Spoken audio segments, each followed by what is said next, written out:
The terrifying story of David Fuller, an electrician from Tunbridge Wells in the United Kingdom, unfolds over 3 decades. Wendy Knell, a 25-year-old lady, met a horrific death in the sleepy village on the night of June 22, 1987. When she returned home with her partner, they had a heartfelt kiss before parting ways for the night. They had no idea this would be their last farewell.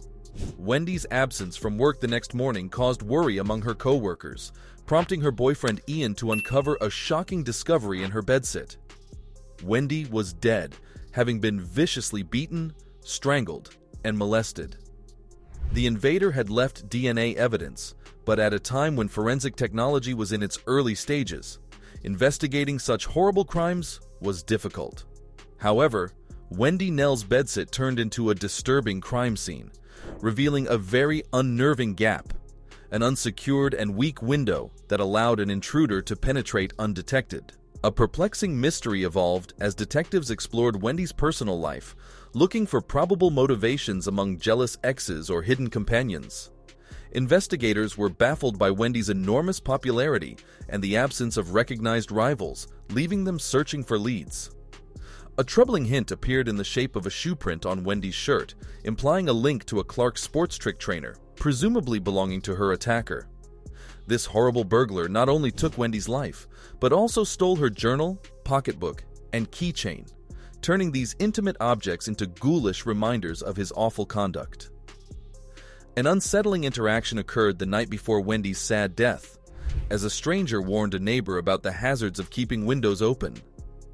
The dreadful specter of horror returned to Tunbridge Wells 5 months later, when Caroline Pierce, another single occupant in a bedsit, vanished under suspicious circumstances. Fear gripped the community as alarming parallels with Wendy's case surfaced, raising fears of a serial murderer lurking in the shadows.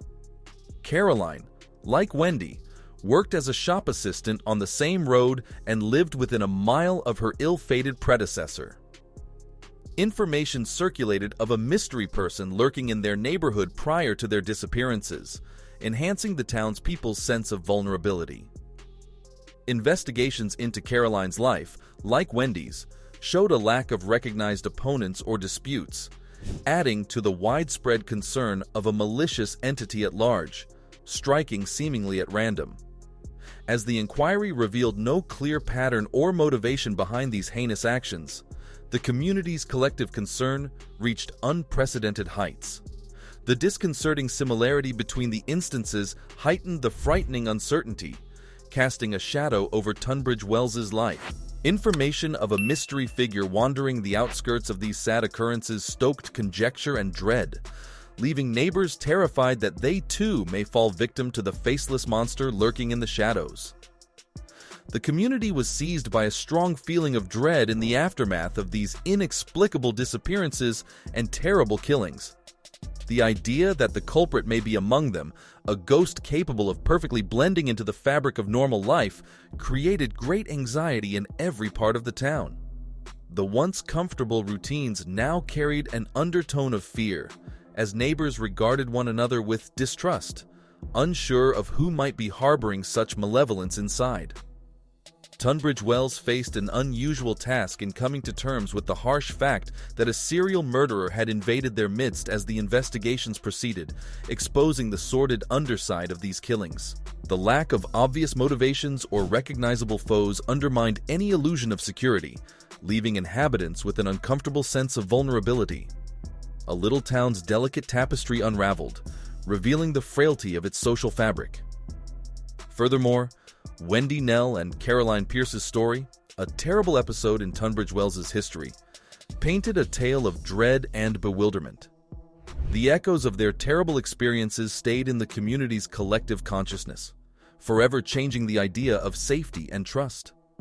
The shadows produced by these unresolved mysteries would remain, a glaring reminder that malevolence might lurk even in the most serene corners of society, ready to shatter the illusion of safety and leave a community eternally scarred by the unexplained darkness that had come upon it. The infamous bedsit murders cast a long, frightening shadow over the years, evading closure until 1999, when a watershed event in forensic science occurred. The breakthrough came with the introduction of DNA testing, which linked both unsolved homicides and began to narrow down prospective candidates. This technical advancement provided a tremendous assist to the persistent pursuit of justice, bringing fresh life to a cold case that had tormented law enforcement for decades. In the year 2020, the never-ending quest for justice finally caught up with David Fuller, a quiet 66-year-old electrician and father of two. Despite his outward appearance as a normal member of society, Fuller had evaded prosecution for an incredible 33 years. The arrest was a watershed moment, bringing to an end a protracted cat-and-mouse game between law enforcement and a predator who had escaped capture for far too long. The prosecution's case against Fuller was constructed on a smattering of strong evidence. A matched shoe print linked him to the crime sites, providing a key connection that helped piece the case together. His membership in a bicycle club with roots near the locations of the horrible murders aroused suspicions even further. The most disturbing finding, however, came from images dating back to the 1980s, which showed Fuller wearing the precise kind of sneakers that left the damning shoe print. These photographs, which appeared to be benign snapshots from the past, suddenly functioned as ghoulish mementos, connecting him to scenes of horrific evil. The inquiry, however, took a darker turn when the layers of Fuller's depravity were peeled away. Fuller had a terrible double life, unbeknownst to the rest of the neighborhood. His job as an electrician provided him with access to hospitals, where he perpetrated a remarkable amount of necrophilic activity on corpses over the course of several decades. The unexpected revelation shocked the community and law enforcement alike, displaying a degree of malice that surpassed explanation. Moreover, the gravity of Fuller's acts stunned the community. Not alone were the horrible atrocities done against the living horrifying. The violation of the deceased added an additional depth of misery. Families who had already suffered the devastating deaths of loved ones faced indescribable sorrow upon learning of Fuller's horrific deeds. When one heartbroken mother discovered the violation of her daughter's body, she became so enraged and depressed that she was arrested for attempting to injure Fuller. Azra, like so many others, became a terrible victim of a series of crimes committed by people ranging in age from 9 to 100. Fuller's crimes were not limited to the physical mutilation of bodies. He scrupulously chronicled his heinous activities. Folders with the names of his victims were uncovered, providing a chilling view into the psyche of a predator who not only reveled in the commission of horrific actions, but also delved into the lives of mourning families, adding to their anguish. However, the arrest and following discoveries brought Fuller's reign of terror to an end, but the scars he left on the town were permanent. The Bedsit murders case went beyond a regular criminal inquiry, revealing a terrifying narrative of a predator who operated unnoticed for years. The society wrestled with the grave ramifications of Fuller's actions as the court process progressed, wondering how such darkness could hide behind the surface of everyday life. The tragic tale of David Fuller is a disturbing reminder that the most deadly demons may occasionally lurk in plain sight, doing acts that are beyond both belief and comprehension. Fuller's arrest exposed a legal gap that shocked many. The maximum term for similar offenses was merely 2 years in jail. Despite the detailed and upsetting nature of his conduct, the law provided very few avenues for justice. In his police interview, Fuller acknowledged the crimes but avoided going into specifics. Those who knew Fuller regarded him as a regular, unassuming person, highlighting the disconcerting truth that someone capable of such horrors might fit in with society.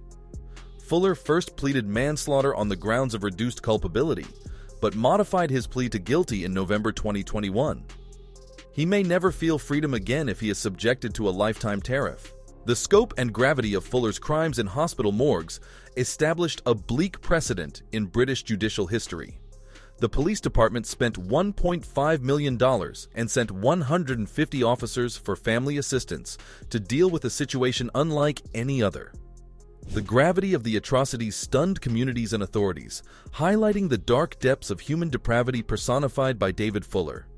A terrifying reminder of the evils that may hide beneath seemingly ordinary appearances. The bedsit murders illustrate the terrible truth of evil hiding in plain sight in the aftermath of David Fuller's horrifying atrocities.